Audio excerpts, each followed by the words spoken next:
Hello and welcome, everybody. Happy Sunday. I'm Go Veer, Go Home. Today is Sunday, so we normally do the brunch kit builds today, and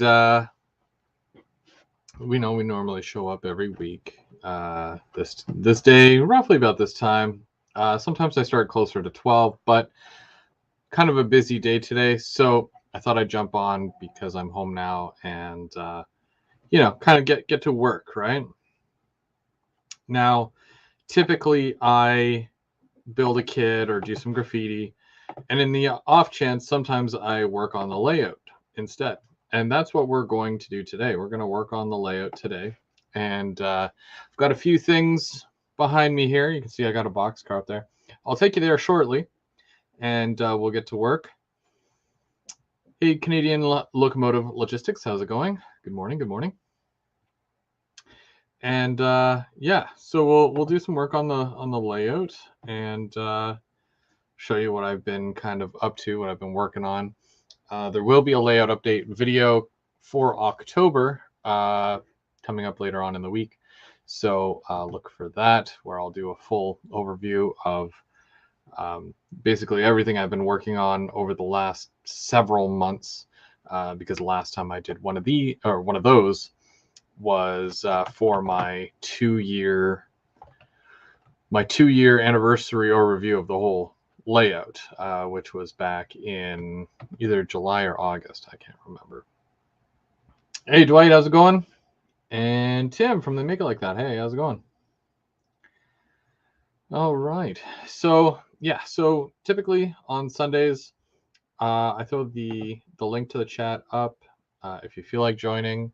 If you want to work on the layout, like your layout, or if you're working on a kit and you want to join, you're more than welcome to. Just keep it train related. So I'm going to turn the camera around here. We're going to look and see what I've been working on, and we'll get to work. Now, I might not be super close to the computer, so y'all have to bear with me in that respect. Because, yeah, if I'm nowhere near it, then I have no idea what you're saying. So, just kind of raise this up. Got my yeah, I need a new camera. This thing's a pain. Okay. Alrighty. So, this is kind of what I've been working on for a while now. This specific area, anyways. And when we take a look, we've got the road crossing that does continue over the tracks there. And you notice that there's a bit more greenery, which is good. It means that I'm getting somewhere. And of course, telephone poles in the back there, the guardrail for the road. So the scene is really, really coming together. I really like this, especially this angle, because you get to see a lot. You get to see the train coming through the tunnel. You get to see it going over the bridge and over the crossing. A little bit of everything. Hey, Al, how's it going? And yeah, so this road crossing here, which I'm just using your regular all-purpose. I don't know. It's just like a filler. Like you got a hole in the wall, no problem. We'll patch it. Well, that's what I use. You guys remember I use the foam core board as the main shape of my road, but then I do put the stuff over top of it, and basically it just kind of gives it a better look, I think, instead of it being super flat, because of the fact that it's just like a cardstock almost with foam in the middle. And also, you can see I put a bit in between the rails there to kind of continue on that crossing. I just taped off the rails and whatnot so that I wouldn't get it all over the rails. I still got a little bit on there, but we'll clean that off as well. And then I'll paint that. Very important to keep it clean. Hey, Perry, how's it going? Good morning, good morning. And New Haven N Scale, how's it going? a lot of this as well, and I am doing this in HO scale, but it can be easily converted to N scale, of course. But obviously you're changing your measurements and whatnot and scaling it down. So I will show you this here. We'll get a closer look. So as you can see, this is the road crossing. If we're looking right at it, there you go, just like that. And like I said, I did get a little bit here on the rails, and I want to make sure that conductivity is still really good in this area here. So I'm just going to kind of clean out the rails here just to make sure everything is good.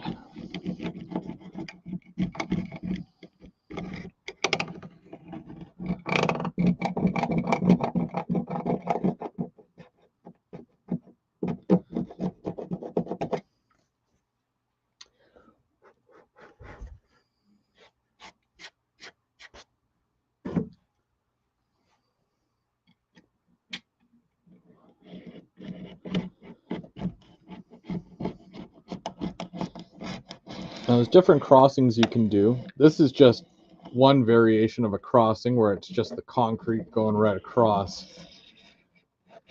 I also do the wood crossings where it's like 2x4s.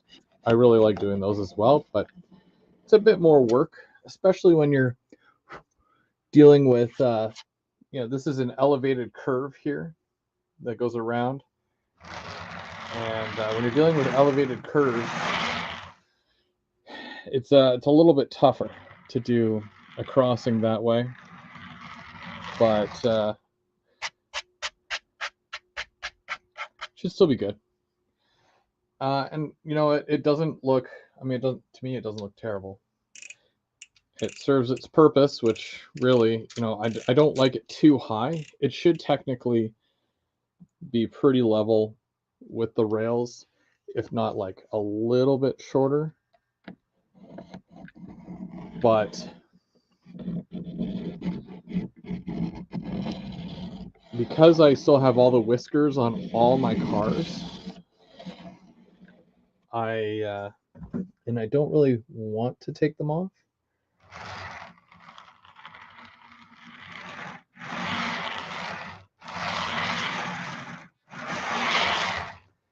I worry that it's going to hit it. Now you can see here, this one's not a low-hanging whisker, but you've got a fair amount of play there, so it doesn't actually hit it, which is good. And I use the old sanding block as well, just to kind of smooth this out. I did this yesterday, so it's pretty dry now. And I can go back and I can repaint some of this. But yeah, it's more or less how that would work. And it doesn't look too bad on camera. Like when I look at that, it's like, I mean, it's not perfect, but what rail crossing is perfect? So it does what it needs to do.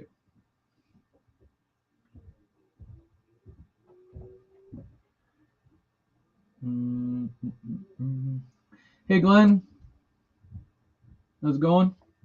And CP368 Productions, welcome, welcome.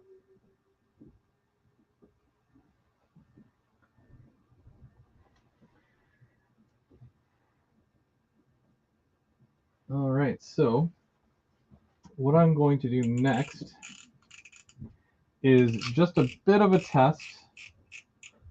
We've got a locomotive somewhere here that we can probably try this with. And I just want to make sure that it's going to make it over it without losing any conductivity. I mean, I'll probably have to clean the heck out of it some more, but that's not a problem. I just want to see if I can find my rail cleaner. I've got a little thing that I use to kind of shine the rails with. But the darn thing always escapes me, and I have no idea where I put it. Should really put, oh, here it is. Should put this thing on a bungee or something and tie it to my wrist.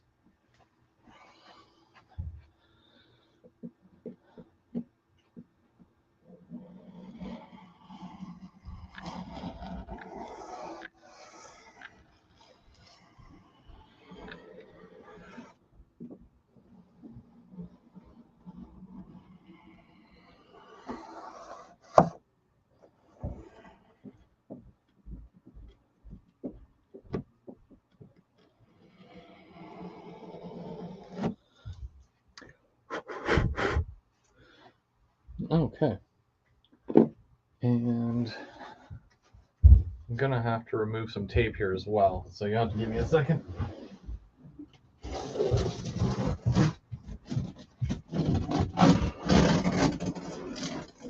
I was doing some plaster on the other side as well, so like I said, I've been pretty busy doing all this stuff, so just trying to get things done and, you know, move on. And we'll move that. Okay, 3088. 3088.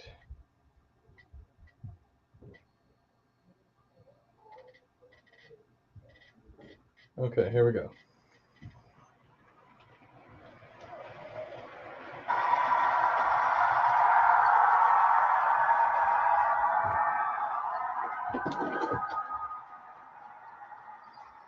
So we're going to see it coming around here.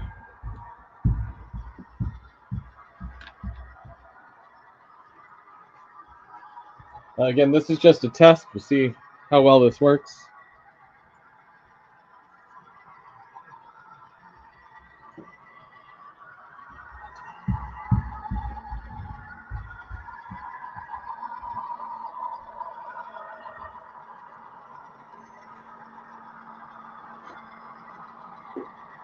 So I should put those on and those.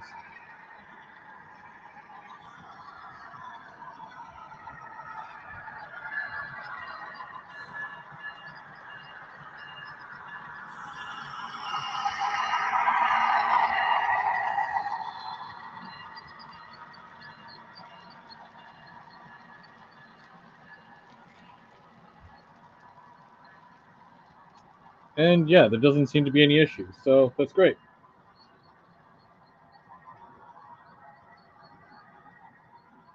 The one thing I don't like is like when you make a small change and then it just throws everything off. Yeah. If it had ruined that, I would have been not thrilled, but then it's just a matter of playing with it and fixing it until it does work properly again. So I'm just going to bring the train right around. You can see it in the background there, off in the distance.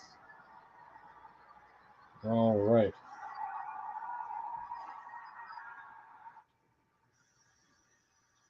And we are turning the power off. Okay.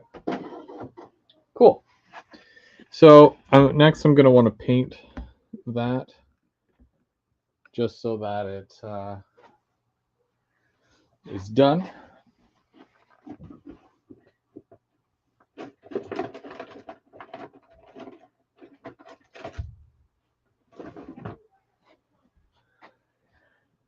And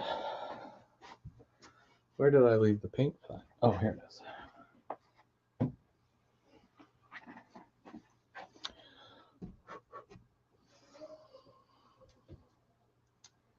I'm going to need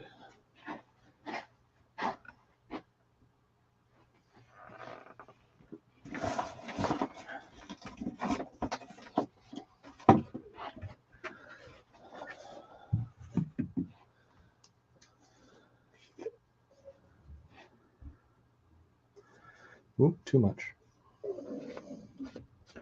Well, I've got a few bottles of this stuff anyways, so So for this here, I am using the Woodland Scenics Road System. This is the asphalt color.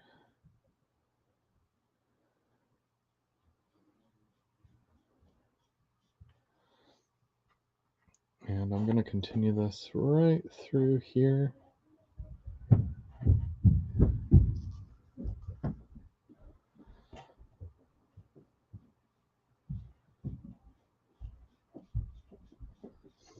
And there's lots more I'll be able to do with this like later on once it dries and whatnot. I really just want to get a lot of this major stuff done and out of the way.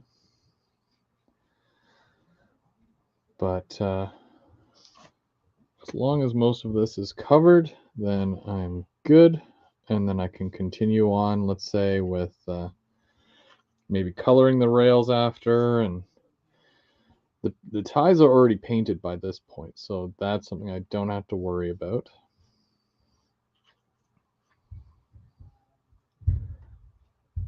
But oh, we've got somebody here,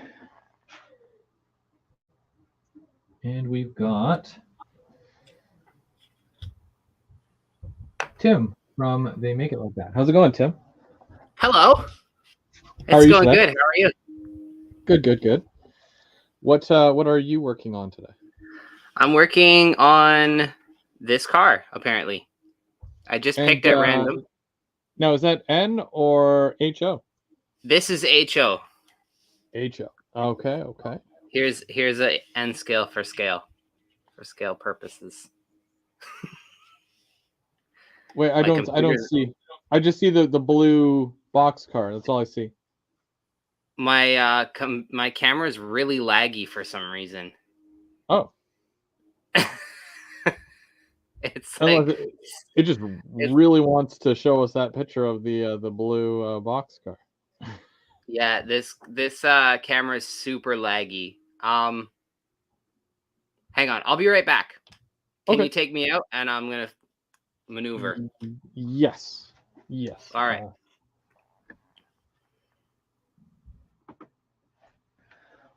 While Tim is working on that, we'll just continue away here. Technical difficulties are the kind of thing that happens, especially when you're doing lives and whatnot. It's just something to work through. It happens, all right? Especially like I've been doing videos now for a while, almost 10 years doing videos on YouTube. Lives, how long ago was at least 4 years of doing live videos. So things happen.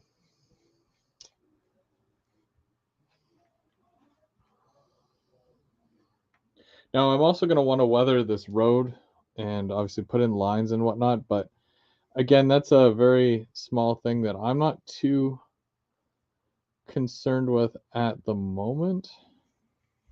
I just more or less want to get scenery in and whatnot, but it's something that will happen here eventually.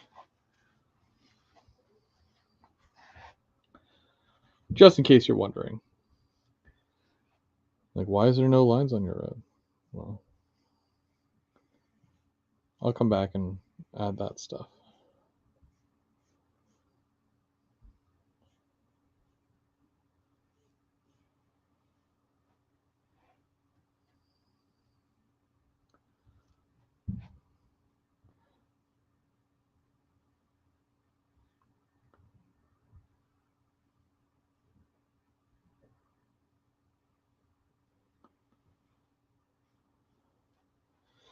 And sometimes 2 coats is pretty good for something like this as well. And I'm just going to correct along here as well, because a little bit of that got scraped when I was cleaning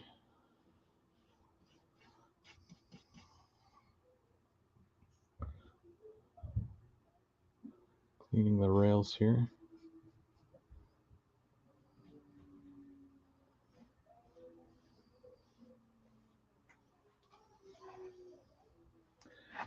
How's that look? I guess it looks okay. It's kind of hard to tell from like looking at the camera, but I'm just gonna do a tiny bit more here, and then I'll reposition it. Also, the shininess of the lights right above it makes it look a lot lighter because it's wet and reflective. But once that dries, it'll look very flat, kind of like how the rest of this looks. So.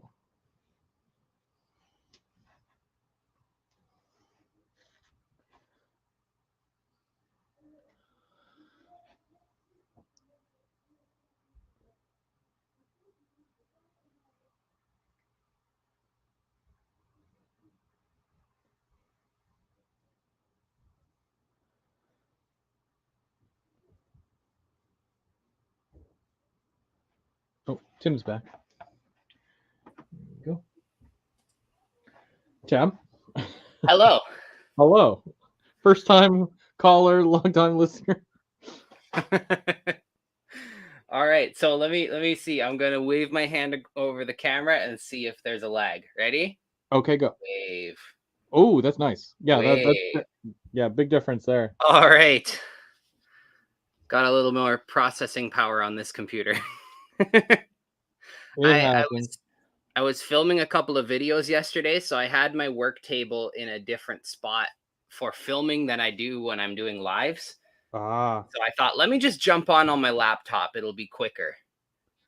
And my laptop doesn't have enough juice to put out a proper image on a live stream. So I had to move my work table back to where I do my lives so that it's closer to my desktop. Oh, dang. Well, hopefully you were already planning on moving it back.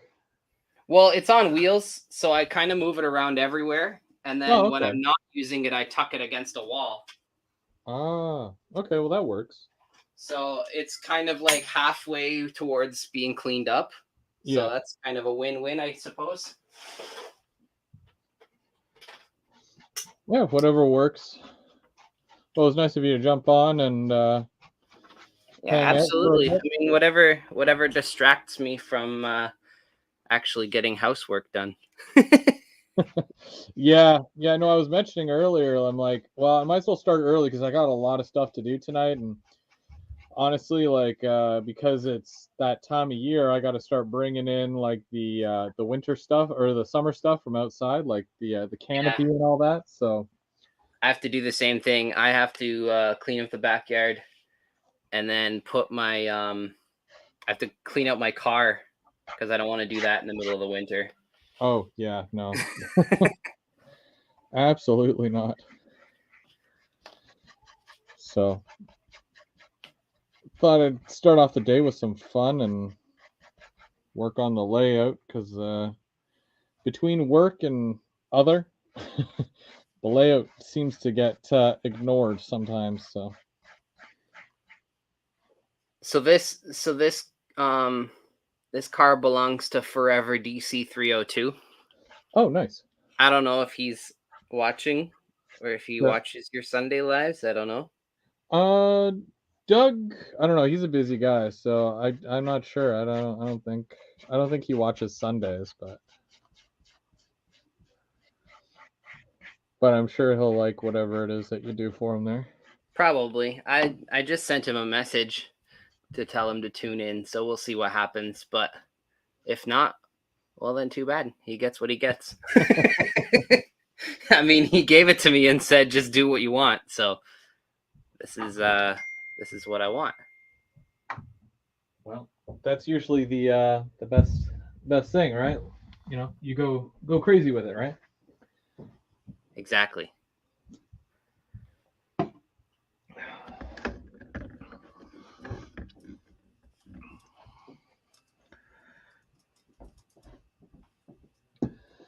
Now I obviously can't run a train over that because that's wet, but that's the road there now, and I'll be able to ballast that soon. And we got Randall. Hey, Randall, how's it going? And Kyle, I don't think I said hey to Kyle yet. How's it going? This is what happens when your back is to the camera. You miss a whole lot of conversation. But I guess it's bound to happen if you're doing 50 things here. I wonder if anyone has any suggestions of what to do on this car. This is as far as my plan got. I mean, my plan didn't even include moving my table, so I'm already off schedule.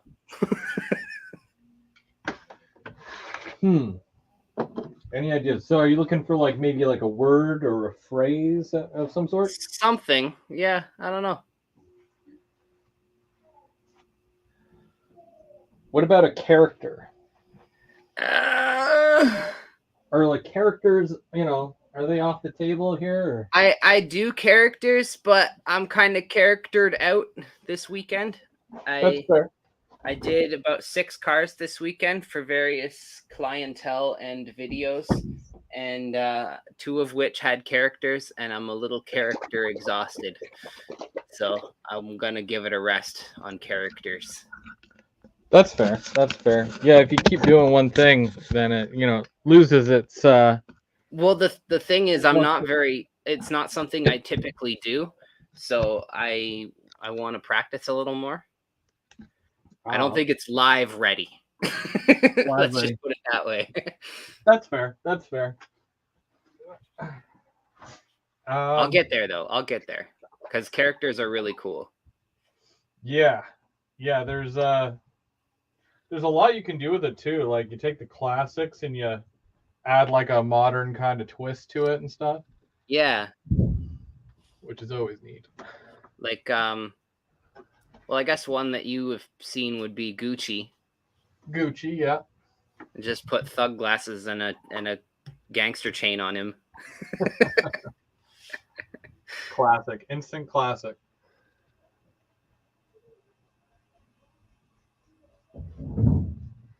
Wow,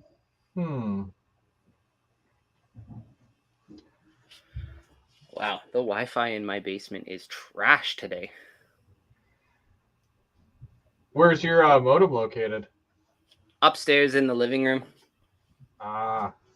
So I have my desktop, I have it hardwired in, and then my wife has a home office upstairs. Yeah. And she has it hardwired in.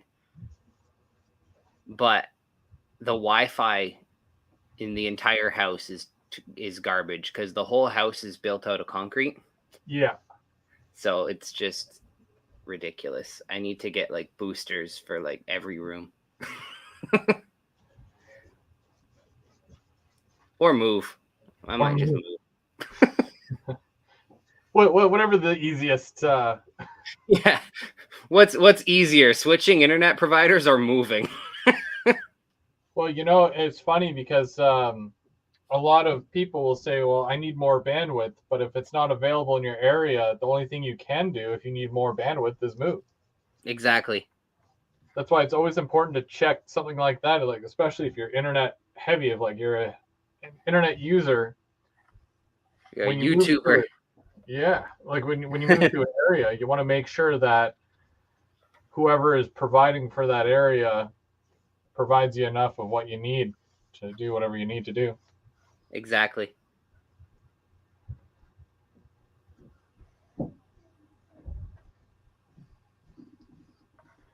Well, you know, you're the internet guy.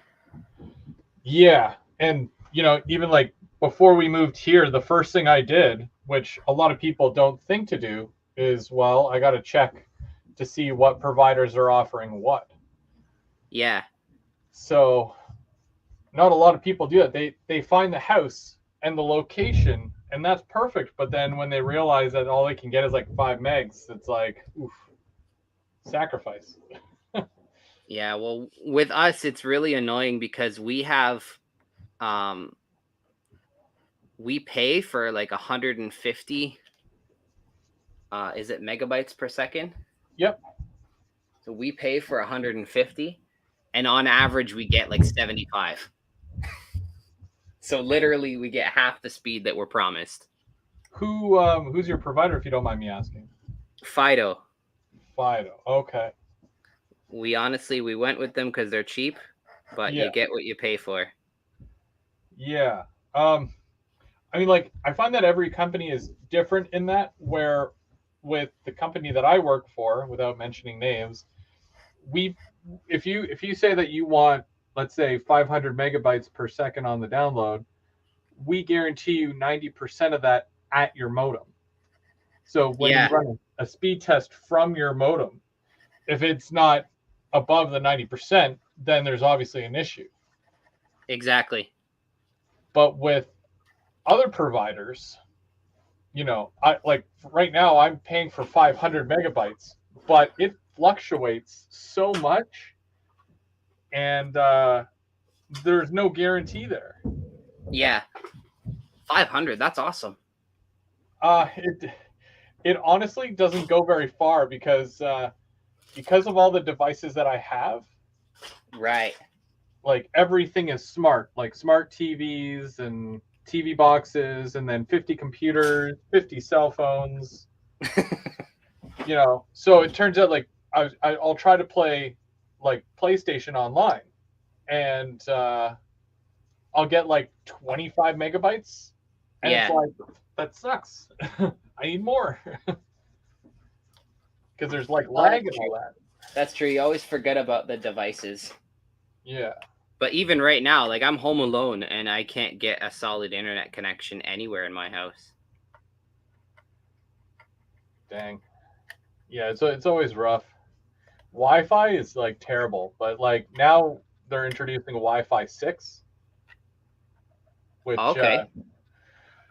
because there's typically there's two different bandwidths that you would be connecting to. 2.4 gigahertz, which is the standard for like ever since Wi-Fi was created, and then 5 gigahertz, which has a super minimal range to it, but it's a lot stronger of a connection.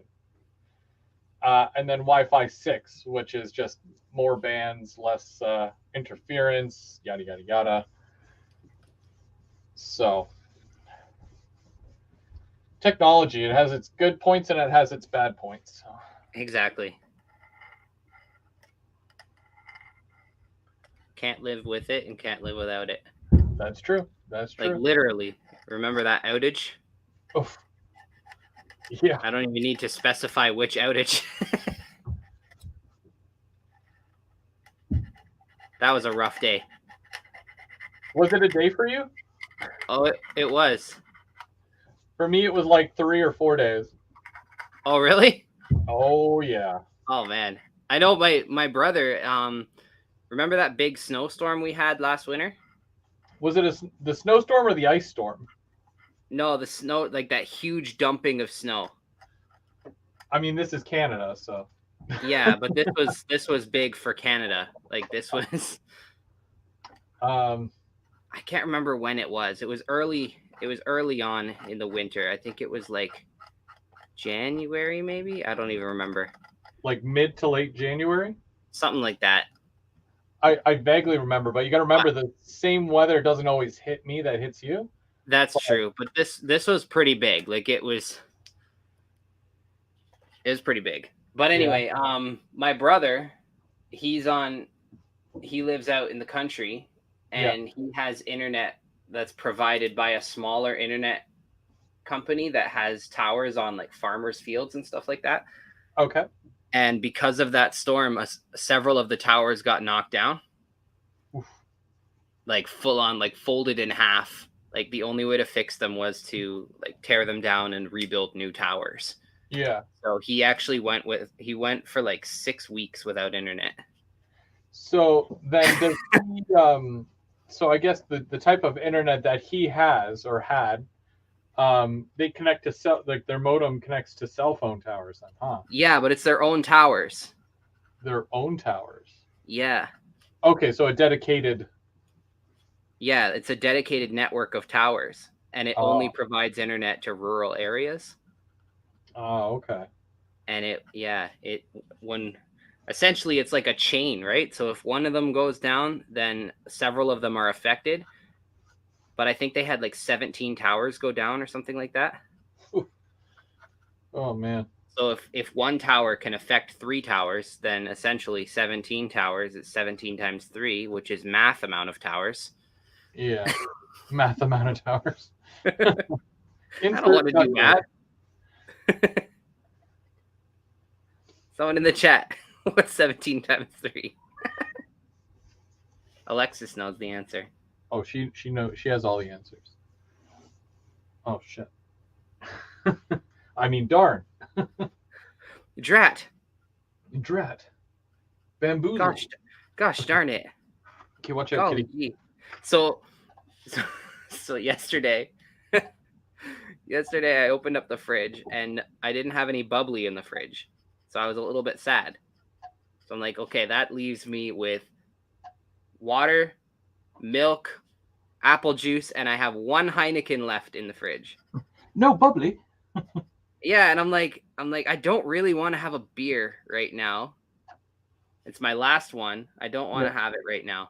Yeah. But the thought crossed my mind, right? I'm like, I could have this right now since it's like one of my only options for a cold beverage. Yeah. And I'm like, yeah, but it's all right, whatever. I won't have it right now. And so then I go to grab the apple juice jug out of the door and I knock the beer and it falls on the ground and like half opens and starts spraying everywhere. Yeah. Jeez. So then I'm like, the only option I have to save this is to drink it right now. Like, you can't make this stuff up. I literally had to save the beer by drinking it. Oh, jeez. Like, well, I guess I'm having that.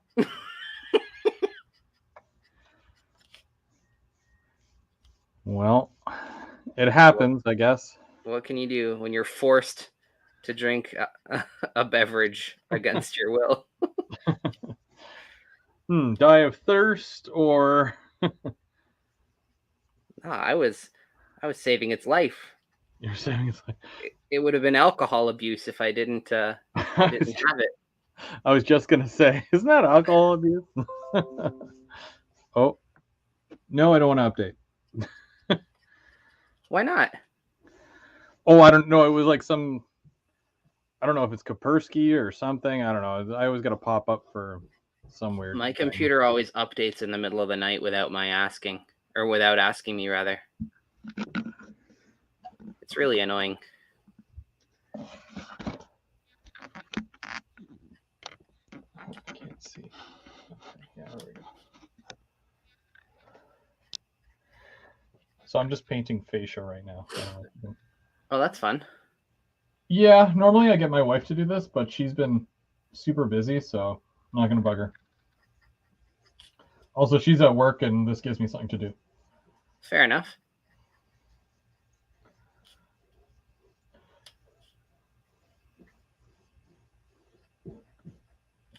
I'm literally just making this up. I don't even have a plan. Oh my gosh.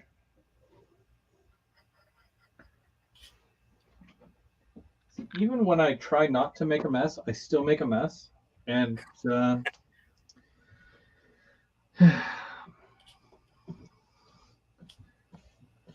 so what did you come up with there then?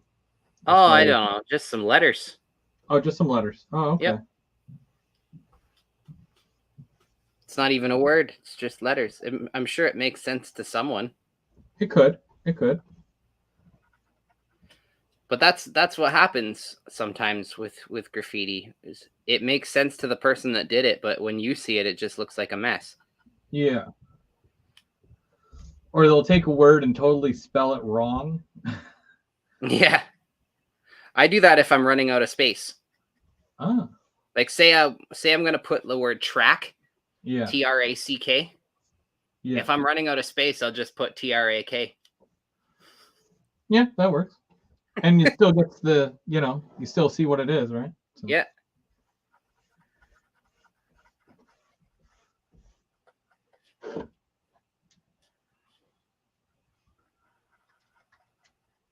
What's the chat saying? I don't know. I'm not really looking. You want to say? Oh, Forever DC is in here. Oh, hey, Doug. Oh, and we got... Do you recognize the car, Mr. Doug? Hey, guys. Hey, Randall. How's it going this morning? Not too bad. How about yourself? Yeah, just woke up. Had to take crew to Valley Stone last night to the rock train. Who do we have here? This is Randall. Oh, hi, Randall. Hey, what's happening? Oh, you know, just doing graffiti. You scared me because I didn't see your picture come up because I'm watching the YouTube screen and not the StreamYard screen, so I didn't see your picture come up, so it kind of freaked me out. All right, sorry about just that. all of a sudden another voice. Am I thinking out loud or is it right? That's all right. I hear voices in my head all the time. So, what's going on, buddy? Oh, not a whole lot. Like I told Chris, I just took crew to Valley Stone last night to the rock train and assisted them for most of the night and come home, went to bed, and I just woke up. So, had me a little breakfast. Right on.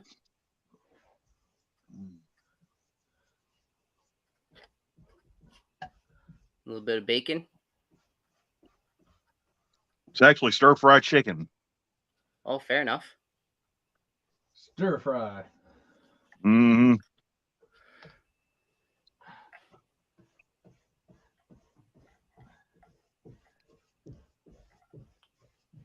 Oh, Doug says he wants me to put marshmallow on one side. A marshmallow or the marshmallow? Well, that's what I'm wondering. Does he want the Ghostbusters marshmallow? Or does he just want marshmallow? We were just talking about characters. Yeah, but wouldn't that be marshmallow? Wouldn't that be Marshmallow Man? I don't know. Isn't that what his name is? Maybe he's talking about the DJ. Maybe. I doubt it. Well, might be a stretch, but what is happening here? I was just going to say, it's getting close to Halloween, so maybe the Marshmallow Man from Ghostbusters would be a good idea. Did you guys see the newer version of that with Paul Rudd? I haven't seen it. I saw bits and pieces on the internet. It looks good. Yeah, it was nice, and because of the one Ghostbuster guy that he passed in real life, so they actually put his ghost in the movie. No spoilers. Wait, who? Who? Oh, I can't say too much. The spoilers. No, but who passed away? You know the tall, skinny guy with the glasses. What's his name? Leon or something? I wasn't as big of a Ghostbusters fan as some others, so I might be butchering it right now, but I think it's like Leon or something. Harold Ramis. Yeah, well, that's his real name, right? I didn't know that he passed away. That's too bad. Yeah, I think it was a while ago.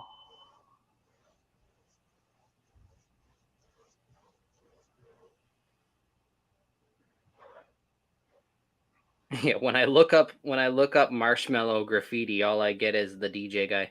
Ah.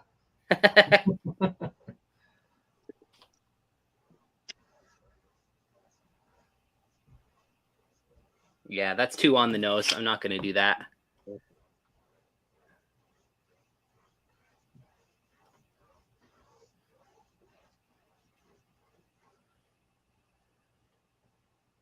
Did Doug ever respond to your marshmallow question? Oh, yeah. He said he just wants the word. That works. He's at work. He's got to go back to work. Get back to work, Doug. How lame is that? Let me pull up the chat on my phone so I can see what's actually going on. Well, I just looked at the board, and I'm already number 2 on the board, so I may be going to work for long. Hey, Dwayne. Thanks for joining. Dwayne Strains and Highland Husky Mooch Squad. How's it going? Good afternoon, everybody. I kind of like to go up to the club display they're having up there at the fairgrounds, but that may be kind of hard to do this month unless I do it like on a Friday or Saturday. I mean, a Thursday or Friday. When do they normally have that available for you to go? Like, Let me see if I can pull that. We'll actually send a photo. I'll read the operating ID here. Can you guys still hear me? Yep. Okay, I just want to make sure. I just wouldn't take me out the stream. So let me see if I can find it here. Just for a second. It's a little choppy, but we can still. Well, I can still hear you.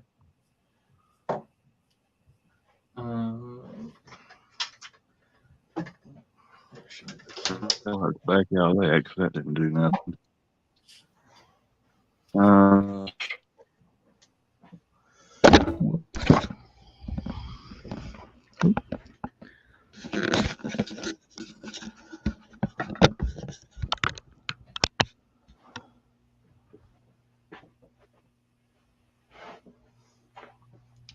So this is just kind of what I'm working on here. So I painted this all black just to. I'll probably have to do a second coat, but It looks good. I try. Yeah. It's nothing special. It's just, paint. I think I'm getting more of it on the floor than on the actual thing. You use a brush or a roller? Brush. Oh, okay. That's probably why. Probably.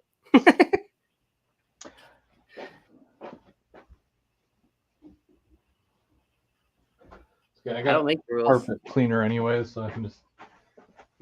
Well, yeah, because you've got a pretty light carpet, right? Yeah, it's that standard garbagey kind of stuff that they put in your house, like when it's the new build carpet. Yeah. Whoa. I cut out that piece of tape at random, and it's the exact size of the road markings. Nice. I like when things work out like that. Yeah, I planned it that way for sure. You planned it like that? Yeah.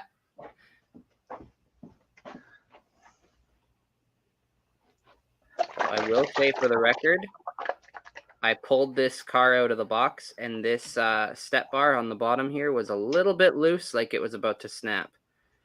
So, Doug, if you ever watch the replay and you get this thing back and it's a little bit loose, it wasn't me.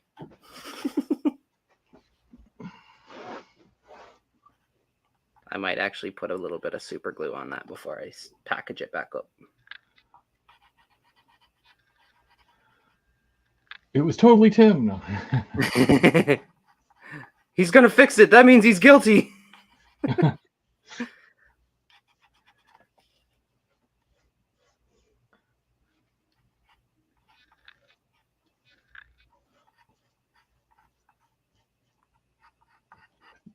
So now you're actually doing Third Rail Thursday this Thursday. I am. I was gonna do this car. Oh. Well, it's my understanding that you have quite a few to work through. So yeah, I'm no shortage of cars to work on. That's for sure. And just for anybody who's watching who might have missed it, if you want your car graffitied or weathered by Tim here, or they make it like that, how can they get in contact with you? Oh, they could just go to my website, bud. That's true. They could just go to. Is this gonna work? Hang on. Hold on. Ready? Let me just ready? Boom. www.theymakeitlikethat.com. They surf it like that. Yeah. Nice.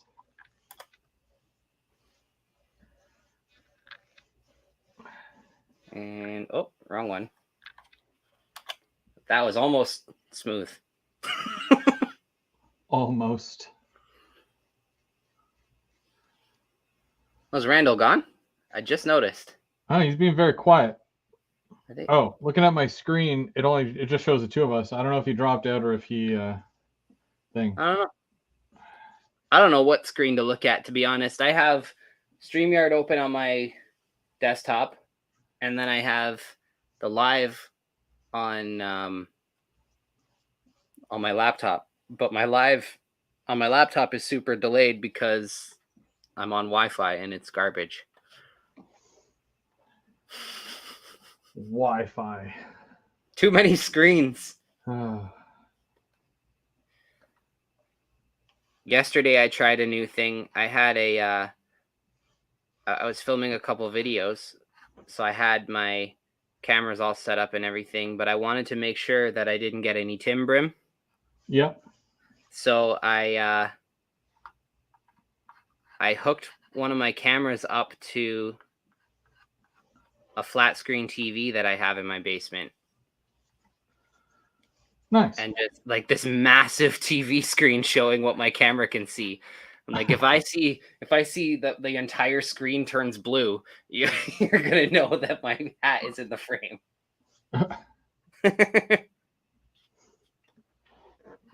It's a neat idea. Sometimes if there's a live or something, and let's say if I'm not, if it's a live, like let's say if we're watching Mark's live or your live, sometimes I'll throw it up on the big screen, but that's upstairs. So Yeah.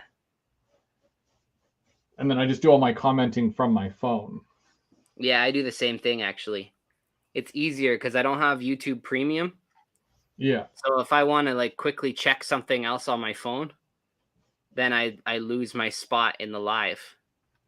And I don't want to miss stuff. Can't miss the live. Nope, that's for sure. If Aerosmith has taught me one thing, it's that I don't want to miss a thing. Not one single thing, bud. No.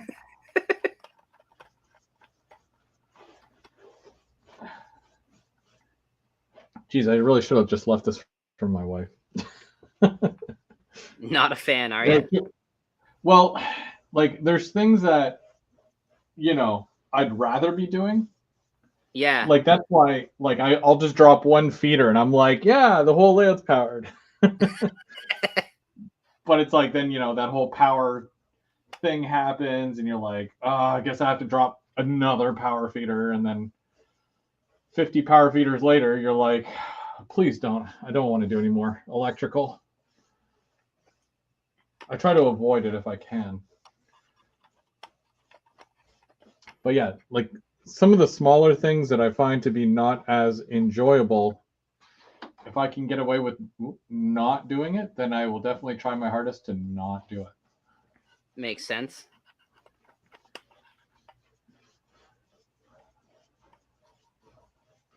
I suppose I'm the same way. Like if I have to do dishes and my friend Chris goes live, I'd sooner jump on the live. Oh yeah, that's exactly what I need. Your wife getting mad at me because I'm a distraction. It's all good. I'm gonna jump off once I'm finished this car, and then I probably won't weather it on the live. I'll just do the graffiti and then jump off. Yeah, don't get me in trouble, all right? I have enough of a struggle staying out of trouble myself. So.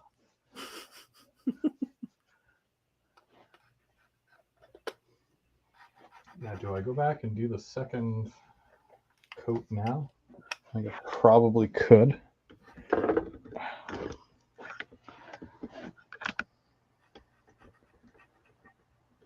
There we go. Oh, there's Randall. Hey guys, sorry about that. My signal died on me. No worries. No worries. It happens. I did put in the chat the operating hours on the club layout. Oh, nice. So yeah, if anybody's interested or if they're in the area, then yeah, definitely they'll be able to take a look. Yeah, if you're in the West Plains, Missouri area, you'll be at the Harper Building, located at the back of the Heart of the Ozarks Fairgrounds.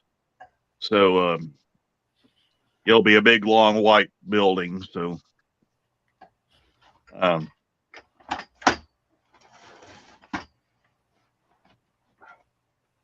think they said they'll have HO, O scale, and N scale operating. You had me at HO. Oh yeah. Yeah, I'm gonna take if I could ever get up there, I'm gonna try to take that Canadian Pacific SD70 ACU that I made the couplers for and hook it to a nice long train, see what it'll do. You ever take your kids there to the show or what?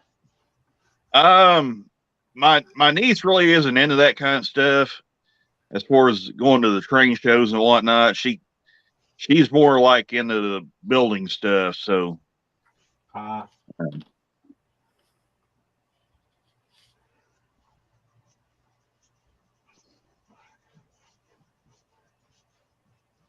she's all the time making something. So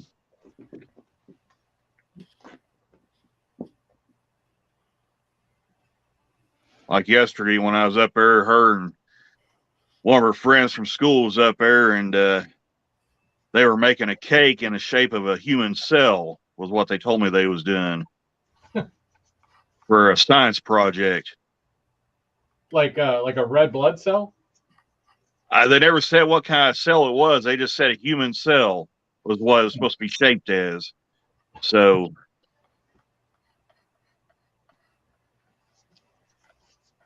all I know is that when I looked at it, it was a chocolate cake. So, and they was making the icing for it.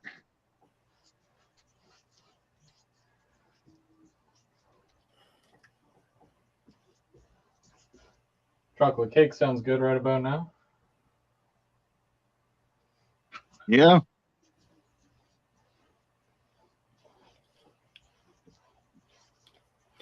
So, Chris, remember I was telling you how I'll change the spelling of a word because I ran out of room? Yeah. What word is it? Marshmallow? Today, marshmallow doesn't have a W at the end. Hey, that still works. It's still kind of hard to see on camera. Let me see if I can brighten that. Can you see that all right?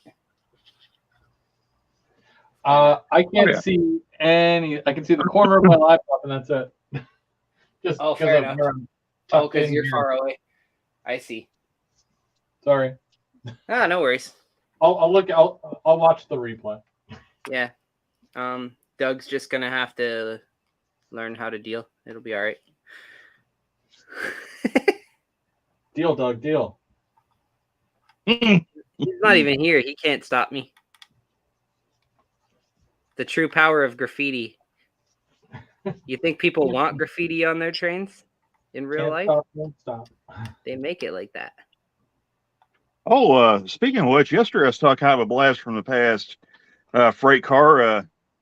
There was a southbound train that left the yard, and there was a Seaboard system hopper car in its consist. So that was kind of neat to see.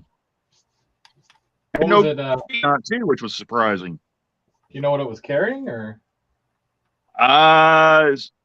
Since the train is southbound, the Memphis Tulsa train, or the trains that run between Memphis, Tennessee, and Tulsa, Oklahoma, most of those trains, if they're southbound, they're empty. Oh. So, but it was a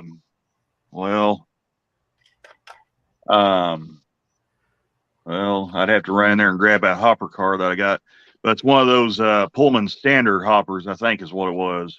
But it had Seaboard. It still had the Seaboard system name on the side of it. So I thought that's pretty neat. I did get a picture of it and put it on Facebook. But do you know who bought Seaboard? CSX. CSX. Oh, okay. Yep, that's what CSX is now. Oh. So I've been seeing a lot of CSX locomotives up here that are rebranded for CN. Yeah. It's using them as helpers. CN's got a lot of former UP engines too, so Yeah. It's annoying because I had a CSX locomotive in N scale, and I thought, I'm never going to run this. I run CN. And then I sold it, and then not 3 weeks later, I saw CSX running with CN. mm-hmm. And I thought I could have weathered that up and made it look exactly like the CSX that I just saw in real life, but I sold it. Well, if you have any BNSF stuff, they run CN with. I do. I have some BNSF, and I have some Norfolk Southern. There you go. I say that I run CN, but I also run other stuff that I like that I've seen run with CN. Right. So that's my excuse to be able to buy BNSF stuff, because I like There you their go. paint. That's a great thing about like a Class 1 railroad. You can really, pick and choose things to go with it. Lots of options. And speaking of the NS engines, day before yesterday we had 8025 here on the Thayer sub, so the Heritage, one of the Heritage engines. So,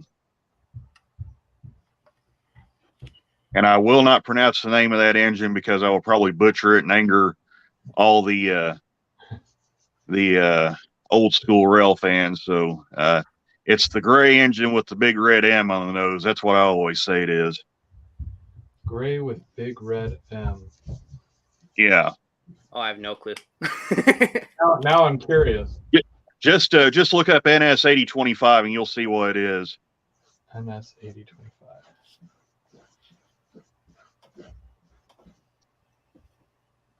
I'll have to take a look. Oops. Oh, sorry for the wobbly camera there.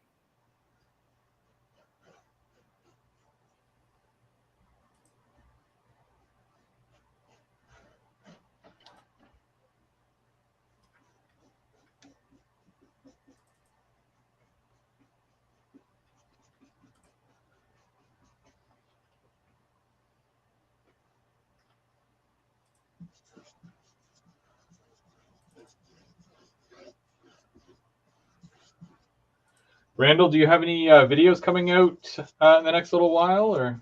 I gotta do a review on these two Fresco cabooses or caboose that I got. I never have gone around to do it because I would look on the board and I'd pretty much be at the top of the board all the time. So I'd be like, well, I can't do anything like that because I'd probably get in the middle of a review and they call me on a trip. So, Randall, so they're still sitting here. They're still sitting here in the boxes. So, what was the name of that locomotive, Randall?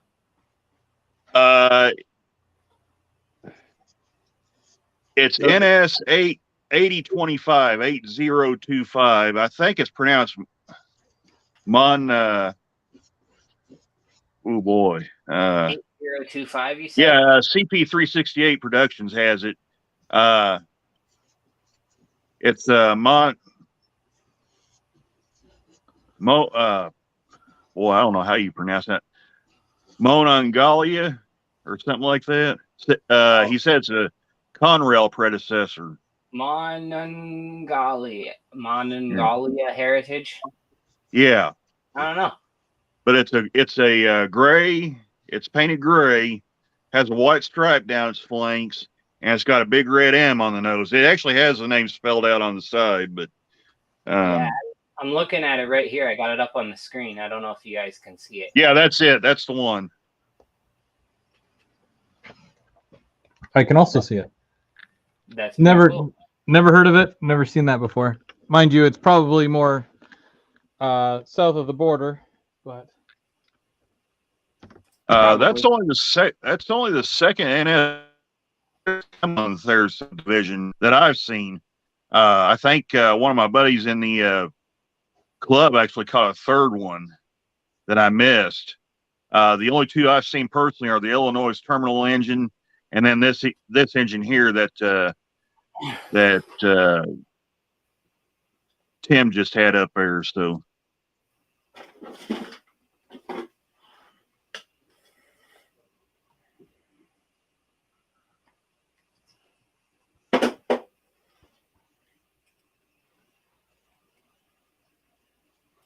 Now, let me ask you guys something. When it comes to reviews or doing an unboxing and a review or an overview, do you prefer the whole rating system, or do you just talk about it for what it is? If you like it, you like it. If not, then whatever. I don't grade my stuff. I just basically talk about it, say, here it is, this is what it's got, and then just let everybody kind of judge for themselves. You know, I pretty much leave that to the Dan Quarterpassies of the world and all the other guys that do all the grading stuff and talk about all the fine, minute details. I just basically look at it and I said, you know what, looks good to me, so, and just roll with it. So makes sense. What about you, Tim? Like reviewing products and stuff like that? Yeah. Well, truthfully, I haven't really done any of that kind of stuff on my channel, but when I review stuff in real life, I just I tell it like it is. If I like it, I like it. If I don't, then I say so. I don't really have like a 5-star rating or anything like that. I either like it or I don't, and I'll tell you exactly why. Yeah, I find that like if you have a history of buying a certain type of product, whether it's a locomotive brand or something like that, it almost gives you a biased opinion, because it's like, well, I buy all the other ones from the same manufacturer. Of course, but unless there's actual issues with that product itself, then is it worth grading, or I could understand that because most of the hobby shops in my area are Horizon hobby dealers. I say most. I only have two that's in my area that I actually go to, but for the most part, they're Horizon hobby dealers, which is the parent company of Athearn Trains. So, you're pretty much stuck with buying Athearn at those places. Not bashing Athearn, they've got some great stuff. The last several engines I've got from them have been absolutely outstanding. But I also like scale trains too. The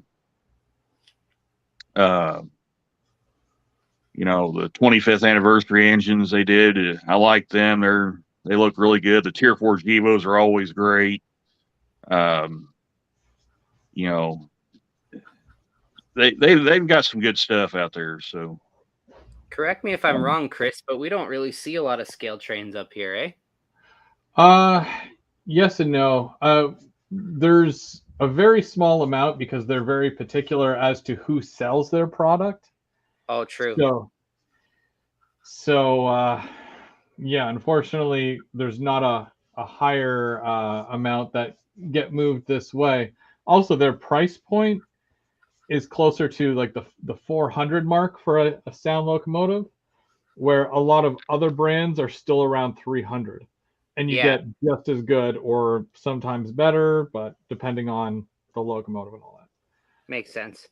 Yeah, I've only ever worked on one scale train's car, and it was from someone from the States. So that's why I wondered. I'd never seen them in the stores or at the shows or anything like that, right? Yeah, I don't think they pay any mind to Canada, I got to be honest, but that's that's their business decision. That's actually interesting, Chris, because here in the States, they're actually a little bit cheaper than a lot of the other manufacturers. Maybe with the exception of Bowser and Atlas. but Maybe it's the customs.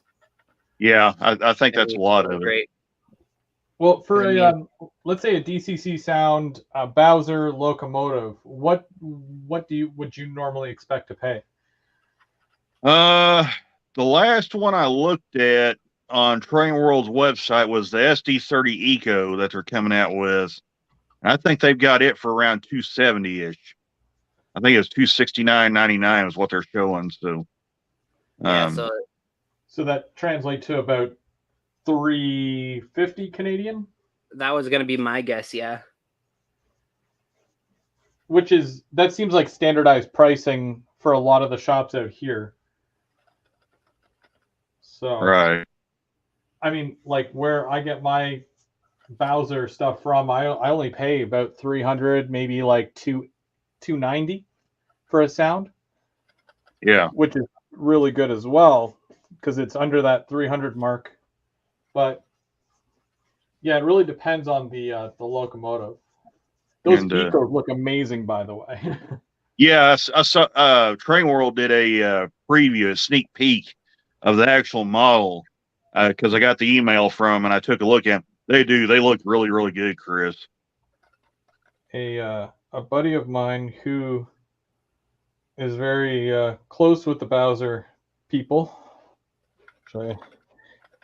He went out to Bowser HQ and he took a couple of photos for me. I haven't posted them yet, but yeah, they're very nice locomotives.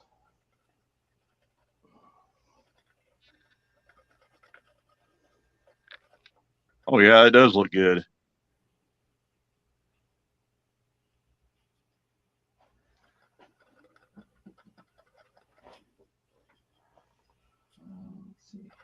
Oh, and Mike's in the chat. Hey, Mike. Thanks for joining us.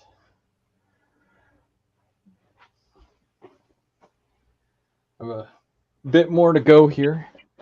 Remind me to add clean carpet to my list of things to do today. Oh, geez. I have at least 3 plop spots here where it just decided to flick black paint. So it's a good thing it's acrylic. You'd think he'd learn and put a drop cloth down. Well, see, that's why I've got my little, my thing here, right? Because I'm doing this whole business, right? Like, doing one of these, and I've got this right underneath. But for some reason, it flew like 10 feet in the opposite direction. So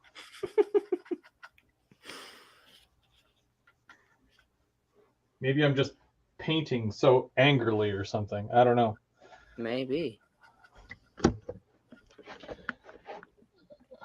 Can't come this way, but I'm usually pretty careful, but part of me wants to get this over and done with. So I'm just like, just get through this and then I'm good. Well, remember the Bob Ross rule, Chris. We don't make mistakes. We only have happy little accidents. That's right. Now, I just hope my wife shares that same sentiment for the mess all over the carpet. They're just happy accidents. That's exactly it. Art is subjective. Just say you're painting some happy little trees on the carpet to make it look good. Jackson Pollock made a fortune dripping paint all over the floor. Oh gosh, yeah. There you go. That's basically what this is at this point. I've made art. Too bad I can't like sell it for as much as what they sell their art for, but it's all about who you know. You just got to find art is worth what someone is willing to pay for it. So you just got to find that one person that's willing to buy that piece of carpet. You can retire. I know you guys probably watch Seinfeld. Did you guys watch Seinfeld at all? I watched it growing up. Yeah, I remember it. Do you remember the episode where the woman painted the picture of Kramer? I think so. And then the couple bought it. I can remember that one or not. I may not watch that one. Yeah, it's pretty funny. I remember the one where George posed for Kramer to take pictures of him. Yeah, I remember that one too. That's the only one I remember in that vein.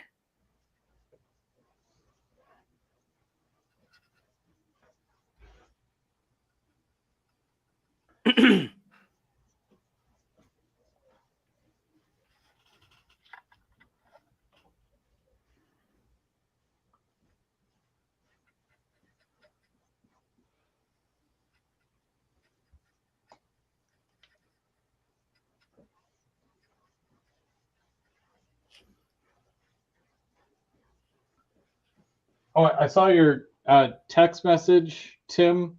I usually go for about 2 hours. So if we started at 11:30, probably somewhere near like 1:30 is where I would throw in the towel, I think. Okay. Well, it's like 10 to 1 now. So, Oh, yeah, really? that's, Well, yeah, man. time has flown. It sure has, bud. It's all good. I'm I have probably no just gonna idea where that 2 hours went. do the line work on this so that people can actually see what's going on here, and then I'll finish it up on Thursday. I did go to Memphis, Tennessee the other day and went to the hobby shop down there and checked out some of the misfit cars they throw in the bargain bin and did pick up a couple. And I gotta be careful how I hold this one because the body's pretty loose on it, but I'll show you right here. It don't kill my signal. So, well, crud. Wrong.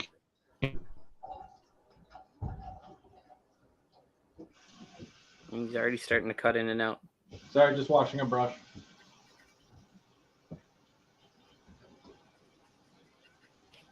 Washing a paintbrush, that's a novel idea.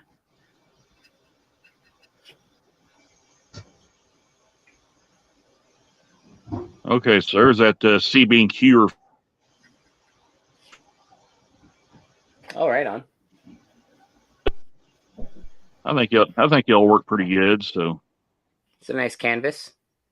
oh yeah, it needs new couplers, but the most important part is it's still got the coupler boxes on it, so that's huge, right there. Good. So, yeah. and this guy here, I just got an antique mall.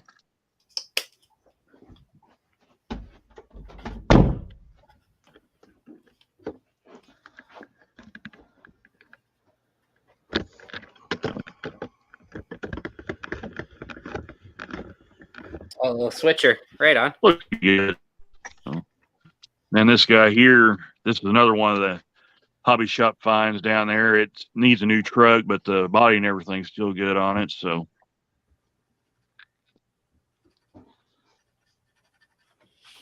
Nice. and this final one here,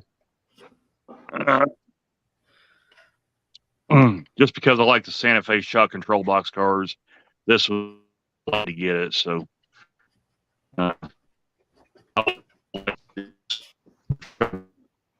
Logan on them. So, yeah, probably because I got my camera tilted down. It doesn't like it when I do that. So, and it probably don't help that the wind blows and there's still leaves on the trees and that kills the signal too. So, oh, wow. Where are you from, Randall? I live in north central Arkansas. Oh, right on. So, never been to Arkansas. Yeah, it's got a lot of good scenery. Railroad action's halfway decent too. Right on.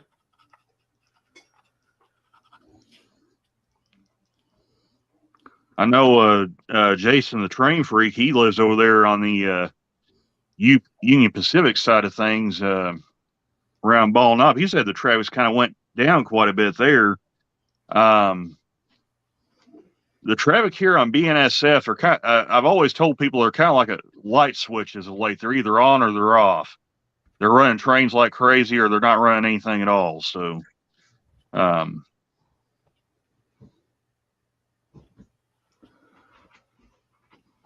sorry, you said the train freak is in Arkansas as well?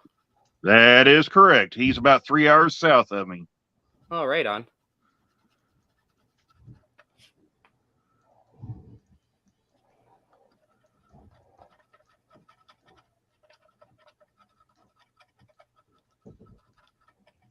So do you guys know each other outside of the YouTube world? I haven't met him in person yet, but we do chat from time to time on Facebook. So Okay, right on.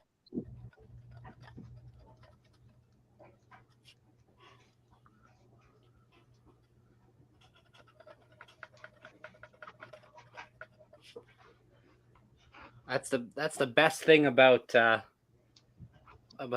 model trains on YouTube is the fact that you can it's made the whole world smaller. Yep. Like before I got onto YouTube with model trains, I just went to the few surrounding train shows in my area, which was usually about three or four shows a year. And since getting onto YouTube, even within Canada, I've discovered so many more train shows that I didn't even know existed. And then you start getting into like meeting people from the States and other countries, and it's like, man, this is a big hobby. Yeah, it is. I didn't realize the hobby was like it was till I got on YouTube about 2.5 years ago. So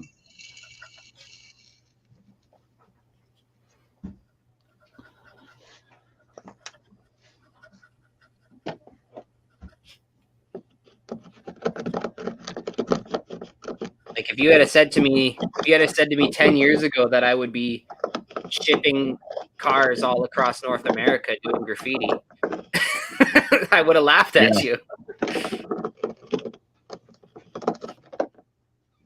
It's pretty cool. You meet some neat people.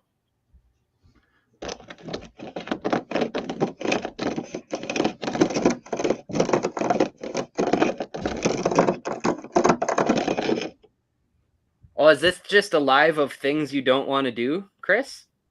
First you're painting fascia, and now you're doing ballast. Ballast is not as bad. Ballast is like, I mean, I feel like I actually make progression when I ballast because it's the last thing I do in an area besides adding trees. So if I'm adding ballast, it's like, that it's like, okay, I got to lock this down and then move on. You know what I mean? Like just keep moving especially forward. when you got that contraption.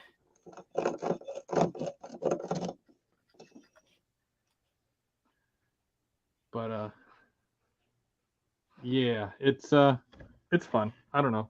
Ballast is okay. Again, wiring, not a fan, but like now I just got to remember where I put my ballast moving brush. So I have a brush for that.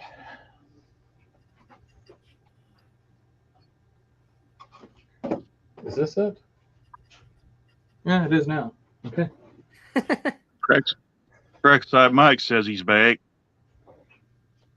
So, Mike is back. Mike should be at work. Mike, aren't you working? I thought you were working today.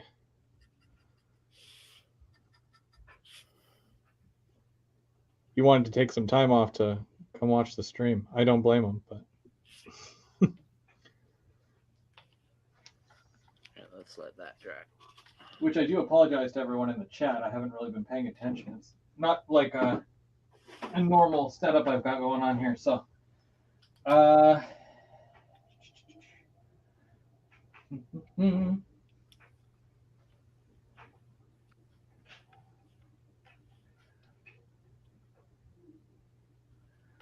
Mononegolia? Goya? I don't know. Yeah. That's a weird one. Yeah, you can't pronounce it either.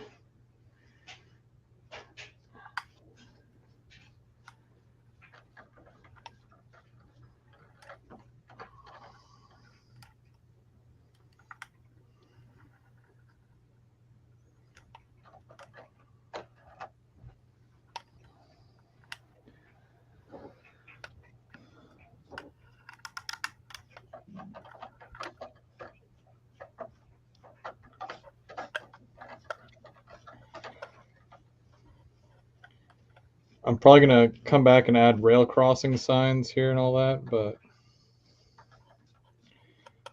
again, I can do without them for now. It's just all the other little stuff here that I need to get done. Now, is that your main line? This is mainline, yeah. Oh, okay. Do you ever put like weeds and stuff in between your rails on like sidings and stuff like that? Well, I haven't done too many sidings, but in my yard where it's a lot of ballast, there's some overgrown stuff.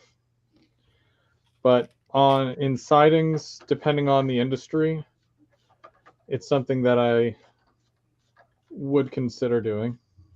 I don't really have any sidings that are done yet, except for this one industry down here, but even that's not done yet. Oh, okay. No, I just wondered because you said that when you do ballast, it's done. I'm like, I would come back in with some shrubberidge. Oh, sorry. I mean that in the sense where like a lot of people they'll lay their track and then they do ballast. Oh, they do their ballast first. I see. Yeah. It's definitely not done. It's closer to being like it's that finalized stage where I can progress beyond, the ballast part. Yeah. Makes sense. If it makes sense. Yeah. I don't think I am very good at explaining things, but everybody's got their way of like doing things, right? Like a lot of people will do they'll put their track down and then the very first thing that they do is ballast. Yeah. I mean I can agree that doing it near the end is better because if you want to change something and it's ballasted, you're pretty well screwed. Yeah. I mean, really, at any point there, it's like, like even getting land formation down and whatnot, having to take that up is basically like starting over. It's true. Which I've done. It's not fun. But, you got to be happy with it, right? You can't just say, well, oh, well. My entire main line has been up probably about 4 times. Really? No, not because I didn't like I say my entire main line, but my layout's not that big, right? But still, it was a ton of work. The thing about it is I didn't change my track plan at all. I just got better at laying track, and I was having issues with how things were running. So I thought, okay, well, let me just start over. Yeah. Well, I mean, like, and that's why, practicing and whatnot, it really helps. And then you can acquire new skills and, advance what you already know and perfect those things. Exactly.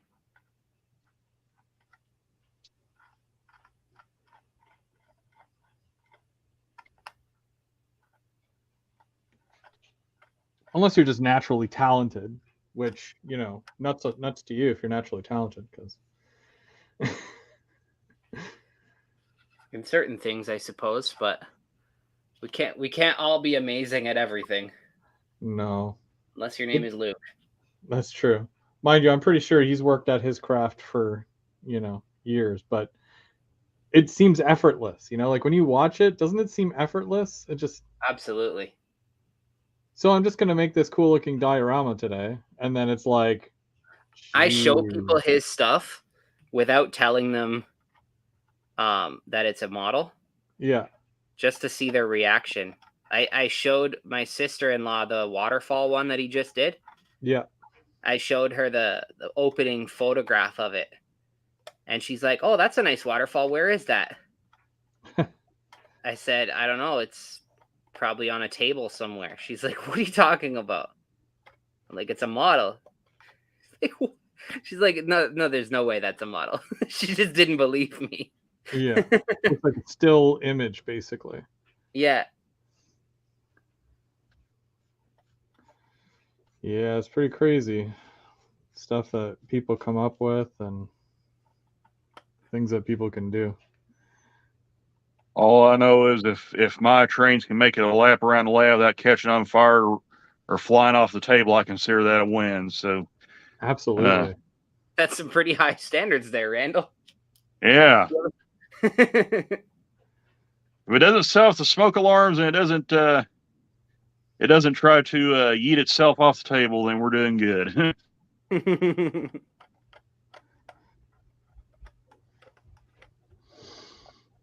Yeah, I think that's why I was super thrilled when the train went through the crossing here. I was just like, yes, I don't have to throw this across the room. So, yeah, it doesn't always happen like that, but again, that's how, you get better, right? You find all the little issues and you troubleshoot it, and then you kind of learn from it.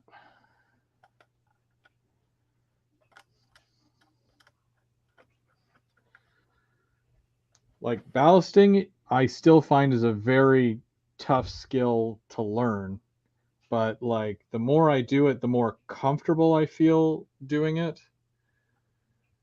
But it's still very tough.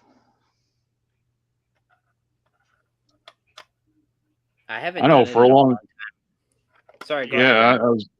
I was going. Oh, that's fine, Tim. I was going to say I used to be just terrified carrying my trains and work on them. Now that I've done a few of them, I still try to be extra careful, but it's not as bad as it because I've now gained the experience to kind of carry them a little bit, do some. Still haven't tackled the Tyco and lifelike stuff yet, but maybe one day we'll get in there. My biggest fear was always trying to take the shell off of a locomotive. Yeah. I was always worried it was going to smash into pieces.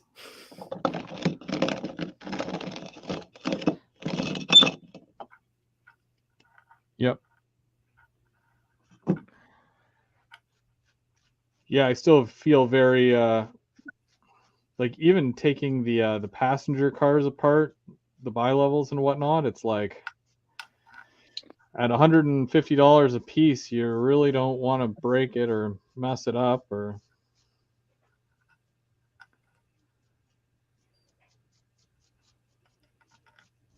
Yeah, that's a risky game. Mm-hmm. That's why I always buy the engine and keep the good stuff for the club layout. So,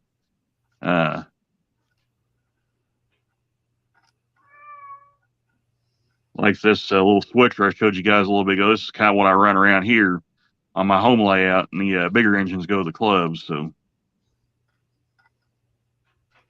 That works.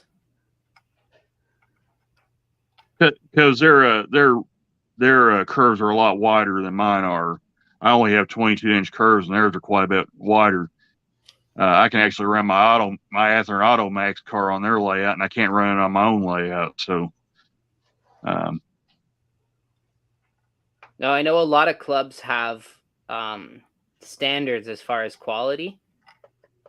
Is your club like that, where you have to have steel wheels and no, it's pretty much run what you brung.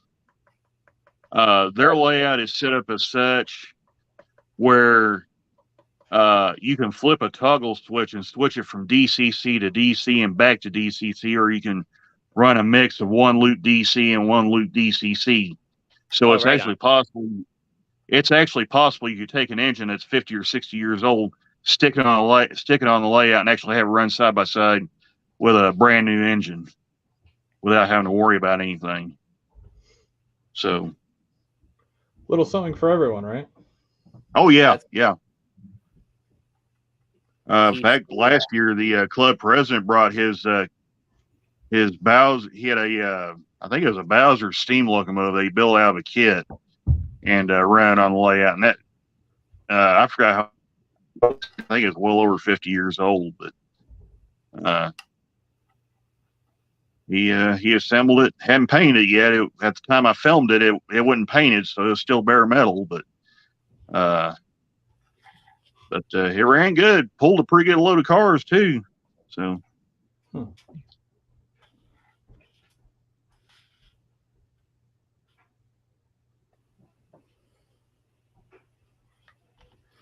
I'm still on the hunt for a really nice steam locomotive myself. Everyone keeps telling me I should get a steam locomotive, but it's like I'm so picky that it has to be, it has to fit, right? It has to be right. I don't know. The only two active steam engines I have, I've got an Atherton Roundhouse steam engine. I think it's a Chesapeake and Ohio engine, a 460, and the only other one's an older Bachmann GS4 Daylight. And those are the only two active engines I have. I've got a couple others, but they don't run. So, and I have the Bachmann Frisco engine too. I forgot about that one. So there's actually 3 steamers that's active.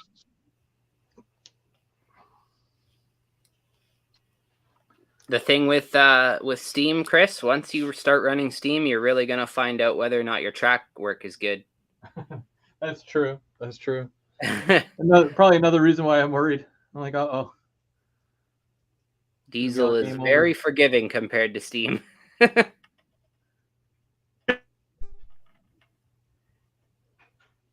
be game over at that point.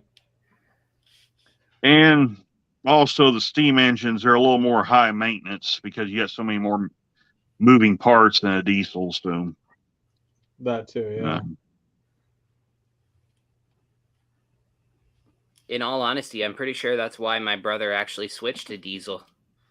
Because when he first started, he was running everything.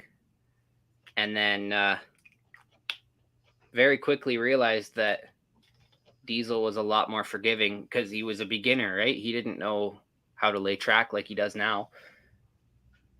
So he just switched over to diesel and then built from there. Did you ever talk your brother into a layout tour yet, or what? Well, he's been delaying because he had to replace his oil tank for his furnace. Yeah. And I just got a picture the other day that he had ripped part of his layout apart so he could get the tank out. Because he built it that way. Like he built it so that one section could be removed. All he had to do was cut the track and take out a few screws. Yeah. And then it would just slide out of place. But he said that was kind of what's been delaying him from getting the layout up and running, because it's been sitting idle for a couple of years. And he knew he had to replace his tank, so he didn't really want to get it all running perfectly and then have to rip part of it apart. So now that it's out, I'm gonna start laying some groundwork, and then hopefully over the course of this winter, I'll maybe get over there and film something. We'll see. I keep saying, like, I'll come and help you fix it up. Like, yeah, just give me a day when I'm free and I'll drive out there and we'll work on it. And then we'll see how far we get. Right. But we'll see. I don't know. It's a lot easier with a team anyways, right? Exactly. Well, it wasn't just him that built it. It was about 3 of us that built that. There was no way he could. Yeah, he has a 35-foot yard. That's I think 8 tracks deep and a 2-track main line with a passing track in each direction. So that's what, like 8, 10, 12 tracks, 35 feet long. That's a couple of boxes right there. And the 3 of us, we just went at it. One of us from the middle and one from each end, and we just laid the whole thing in one night.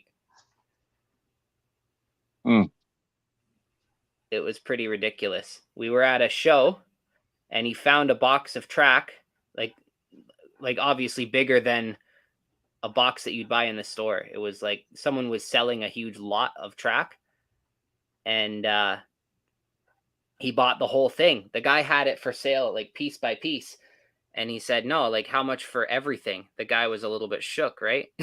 So, he bought the whole thing, and this was the Saturday. We went home that night and laid the entire yard and then took pictures of it and brought it back to the guy the next day and said, hey, check it out. This is what we did last night with your track. Was there a lot of maintenance that needed to be done to that track before putting it on the layout? No, it was all pretty well new. At the very least, it was probably used but never ballasted. Oh, okay. So it More- was, more salvageable. yeah, there was a lot of new stuff, and then there was a lot of like offcuts and a lot of stuff that had been laid before. You could tell, like, with Flex Track, they have those holes for the track nails. Yeah. Some of them you could tell that had nails in it before, but it was a pretty good deal on track. Like, you'd never find a deal like that today. Oh, I yeah. mean, No. this was like 8 years ago. Like, it's not something you'd see anymore, right?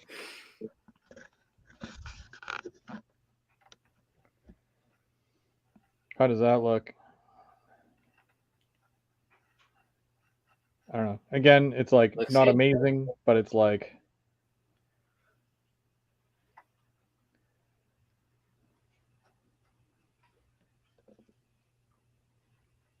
Looks good.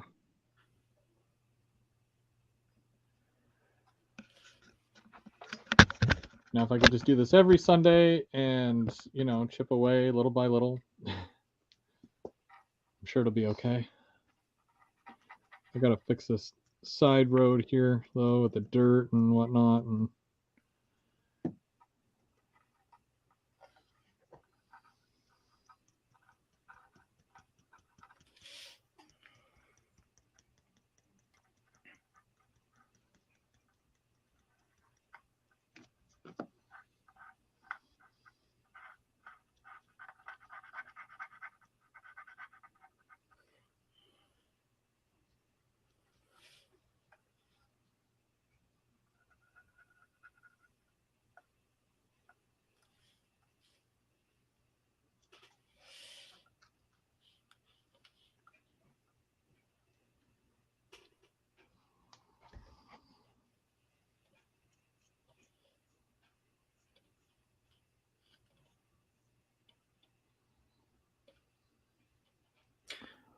All right, I think I'm gonna call it for today, guys.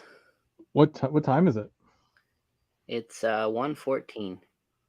Oh, okay. Yeah, I'll probably round things off here very shortly.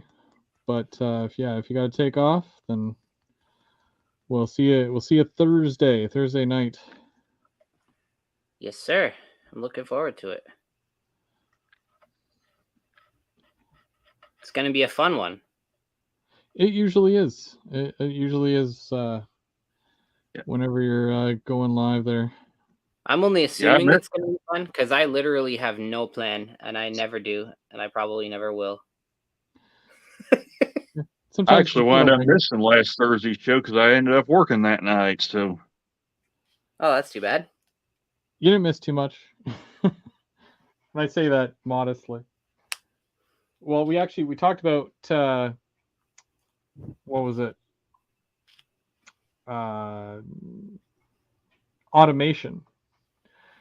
Automation and layouts, which I don't think we really came to terms with what our final thought was, but the fact that sometimes it's necessary, sometimes it's not necessary, but seems to be one of those things that are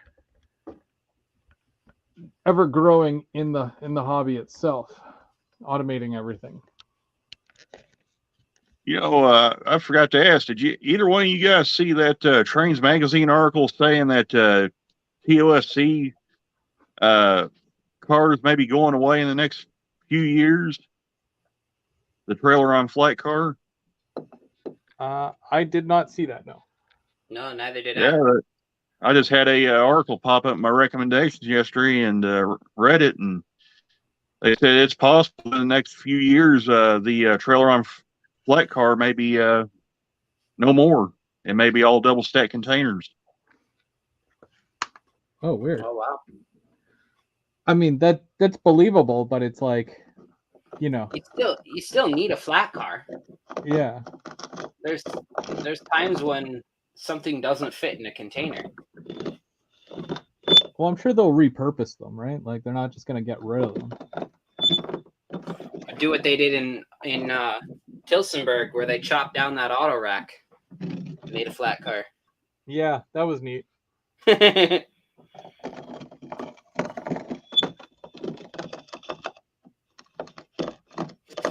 Anyway, guys, I'm gonna jump off. All right, Tim. It's Well, been you a have slice. yourself a good week there. You too, buddy. I'm sure we'll talk. Yep. Oh yeah. And we'll see you guys Thursday. Yeah, take her easy, Tim.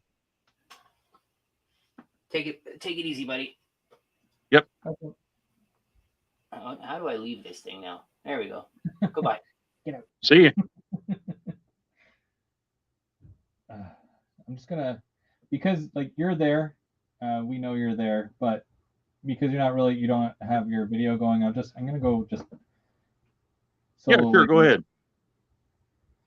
just so people get a better look. Alrighty. Okay. What time did I say it was? No, I didn't. It is. Oh, okay. So I have enough time to kind of clean this up here, and then I'll probably throw in the towel as well, because lots to do today. I don't know if I ever asked this question, Chris. What radius are those curves? This here is about 30 inches. 30. Yeah. Kind of looks a little sharper than that on camera. It's just the way it looks. I think it's because of the fact that the center partition takes away a lot of it. Yeah. And then also it's elevated, right? Or super elevated. So Right. yeah, it just looks. Yeah, see, now you can't even see the track. No, I can see it. Oh, you can see it? I can't even Yeah, see I can see it.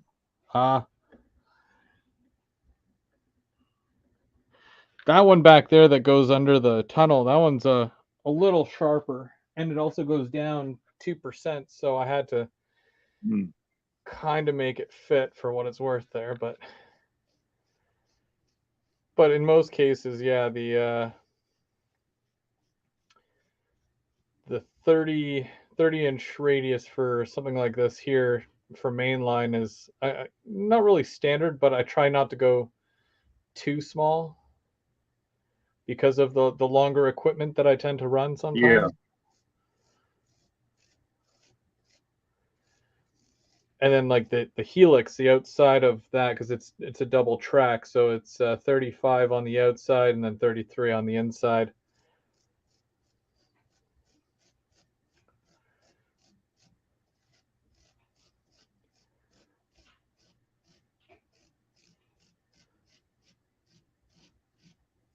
I know it's always good to have water radius for those big auto rack cars, especially in Air Mountains you got. All that brake rigging stuff under there, you get curves too sharp and they'll start catching on the brake rigging. The truck side frames will. So the funny thing is, when I started building this, I didn't build it with the intent to be running auto racks, but because a lot of the guys that do come over, like Bubs, he runs a lot of the double stacks and whatnot, which I wanted to make sure I could fit like double stacks in most of this, which I can. Yeah. And then the odd time, some of the other guys like auto racks as well. So not like I planned for it, but now that, or when I found out that I could run auto racks on here, it just kind of opened up the door for me to want to get some, and which is kind of what I pushed for recently. So see, we actually can't run double stacks on the club layout because the bridge at the on that is actually not tall enough for the double stack containers to go through it. It's a truss bridge. Yeah. And you put the container, it's the top of the bridge. Yeah, and I guess with something like that, there you only have the one main route that you can go, right? Like, there's no bypass for that. Yeah, it's a continuous loop. They pretty much run on whatever track they're on, so they can't go around the bridge or anything. So, so I always find that layouts you know, the level of interesting that you can get to, usually when you're adding things like a bridge or a tunnel, it adds to that excitement of it. And I feel Yeah. like every layout should have at least one or the other, right? Right.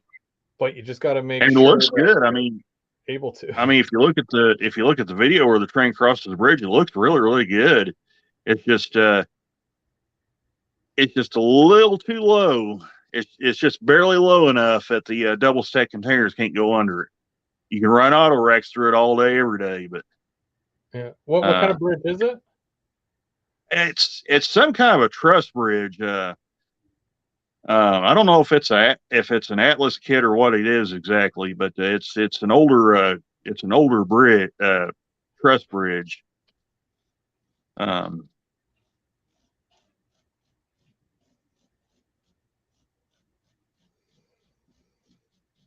Yeah, I had to worry about that with some of the, like, for me, like I've got my little cameras that I can put on a car and I can send it around, but as soon as it hits any of my bridges, I basically have to remove the camera from the flat car and then put it back on after, Yeah, unless it's a open top or like a girder style bridge, right? right. And if you have the shorter heights containers, you can run those double stack. But the high cube ones, you can't run them. So, Yeah. and see, a lot of my containers are the high cube variety. Yeah, I really like those. The what are they, 50 or no, they're 60 foot high cube, right? These ones I have is 53 foot. They're trying to get them to six. The real ones are trying to get the 60 foot, and all the truckers threw a fit about it, which can't blame them. They say they're having a hard enough time with the 53 footers. They start adding 7 feet to them, and it's making that much more difficult. But Chris, You're cutting out there. I was just asking, do they run 60 footers up there where you're at? I think so. I'm going to say, because the longest ones I see are the 53 foot ones. There was, no, you're talking about the double stacks, right? Or are you talking about the box Right, car? double stacks, yeah. Yeah, because I remember when KCS was, they were doing that whole merger with either CN or CP. There's a whole KCS line, and they're gonna have to redo it because of the fact that I think it was CP, because CP runs the bigger double stacks, and Right. they have all these bridges or tunnels, and it will not go through those. So yeah, because I don't think that they were running those on that line. I don't know. It's something I caught wind of, but I don't know all the details. But that's basically, from my understanding, what the issue was. Yeah, CP 368 say he's never heard of 60-foot containers.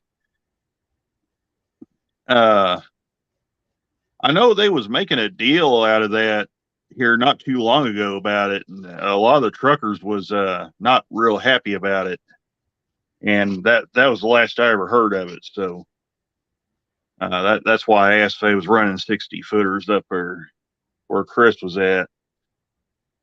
I think they do, because I know Bubs was asking if any of these manufacturers are going to make them. Okay, and he runs Perry says they're only. Yeah, Perry says they're only running 53 foot right now. He said they are looking at 60 foot ones though. So. Yeah, he would know for sure.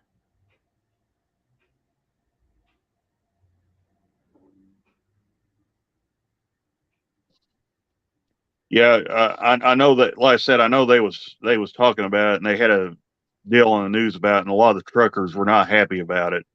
So, does that just mean less work for them, right? Like, does that? no, what I think what it is, it makes the trucks harder to handle and make turns. Because a lot of them was saying they're having a lot of issues with the current 53 footers making hard turns, and they say there's a lot of areas it's really difficult, in fact borderline impossible to get a truck that size in there. And then you add if you add 7 feet to it does make it impossible. So I know there's a lot of areas here in my area it's really hard to get a long trailer in there. I could definitely imagine. I couldn't even really see myself driving a huge truck like just a regular 53 footer, let alone something any bigger than that. Yeah, there's a stretch between Mammoth Spring and what's called Portia. It's spelled Portia, Arkansas, but it's pronounced the same name as the car company. But that stretch is really tight, has a lot of really tight curves, and it's narrow in a lot of places. And I know a lot of the trucks that goes through there has a pretty hard time getting through there because there's a lot of steep hills in that stretch. So I'd follow behind trucks where they get up on a hill and they'd be down to 15 miles an hour by the time we got to the top of it. So, oh yeah, well they're carrying a lot of weight, right? So yeah.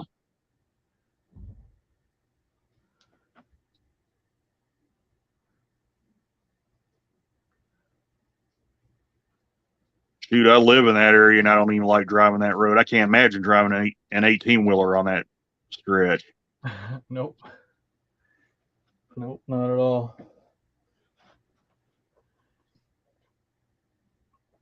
Just gonna add a tiny bit more here.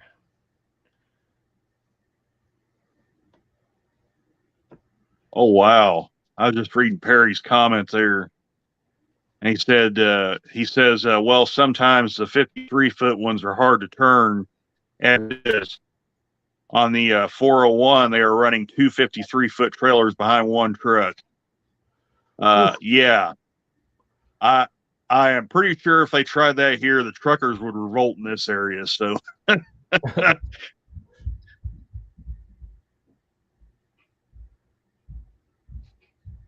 Yeah, it just doesn't sound safe, gotta be honest. But I don't know.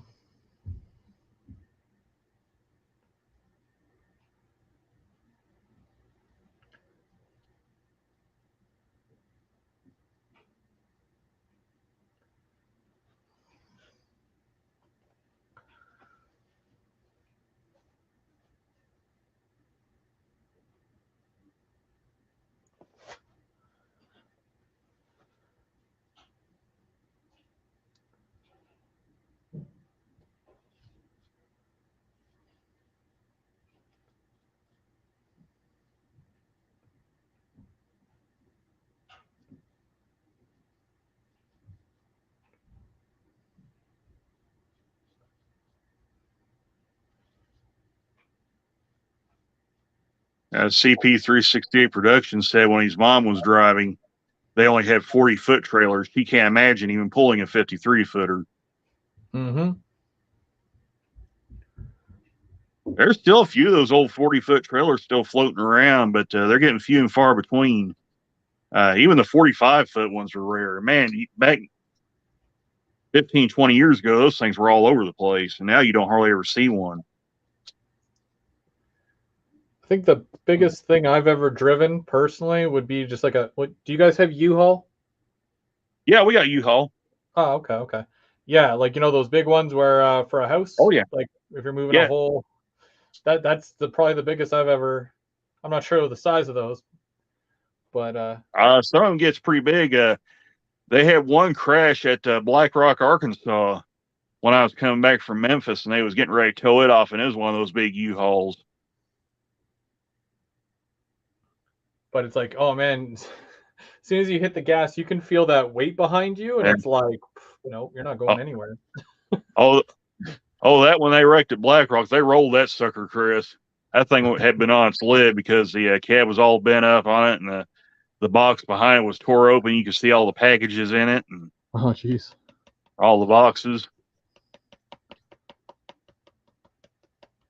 And I got right up there just as they was getting ready to tow that sucker away, and I had to follow it for about 2 or 3 miles, 10 mile an hour all the way. Oof. That must have been a long ass drive. It was long enough. Thank goodness they had some passing lanes not too far ahead, and we was able to get around them. But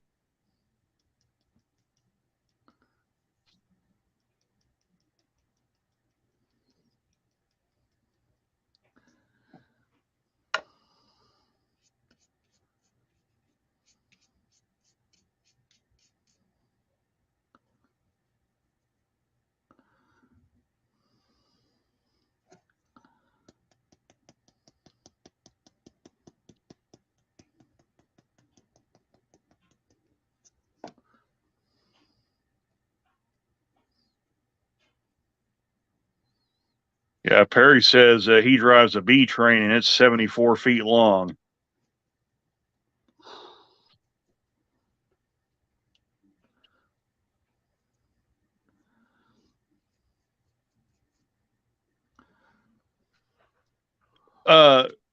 CP368 Productions, they still have a lot of the 45-foot containers on the stack trains. Hang on just a second. I got to take a phone call. Oh, okay.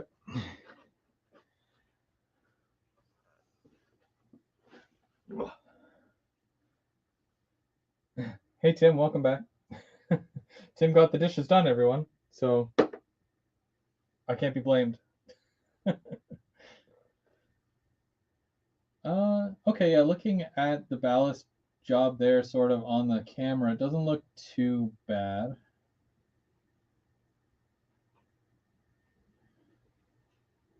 It definitely adds that height on the one side of it there, so it's not as easy to hide the fact that it's elevated now. You can full on see that. Yeah, that's kind of cool.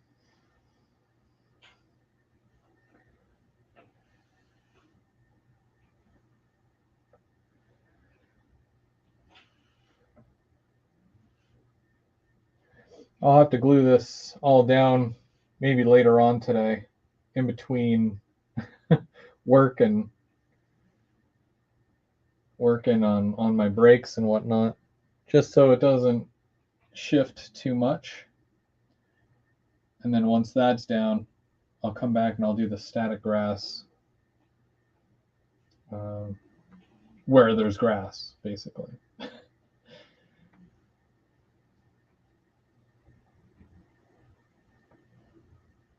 Yeah, I think I got quite a bit done. I got that entire fascia painted. Well, almost. It goes around the corner on the other side, but it needed to be done. Got the road there mostly finished for the most part, and then got quite a bit of ballast done here, which is good. Just got to lock that all down, and then have quite a bit to do over on where that CN bridge is there. Yeah, some stuff that still needs painted. That's why I didn't go all the way up to the bridge with the ballast there. So yeah, still quite a bit to do on that side of things. So we'll see what happens or what comes of that. But yeah, this section is there's a lot going on in this section for something that is very wide open like this with one track going through. There's a lot, bridge crossing, long street there, and then there's an entry to an industry just to the right, which you can't see there, but and then yeah, just lots of little things going on here. So I'll have to get this done at some point. All right, sorry about that, Chris. I had to take a phone call, but No worries, no worries. It's just after 1:30, and I've kind of wrapped up what I'm doing, I guess, with the layout for today. So we'll call it, and I appreciate you coming on there and Hey, Tim no is problem. Appreciate it, Chris. no worries. We'll see you real soon, okay? Yeah, take her easy. See you guys. And just a reminder for everyone who's watching there, Tim, they make it like that. He's doing Third Rail Thursday this Thursday night at 8 o'clock. So we'll want to definitely tune in for that. And like I said, I'm probably going to have a layout update video that's going to show up at some point this week. So stay tuned for that. And I noticed that I did have some new subscribers over the past month or so there. So for anybody who's just, signed up or come aboard with us here, I really appreciate you joining on. And for everybody who's been watching for a long time, I appreciate the continued support. And also, it's Dennis's birthday. So if we see Dennis at some point, happy birthday, Dennis. And we'll see y'all on Thursday. Thanks for watching. But I have a train to catch. So see ya.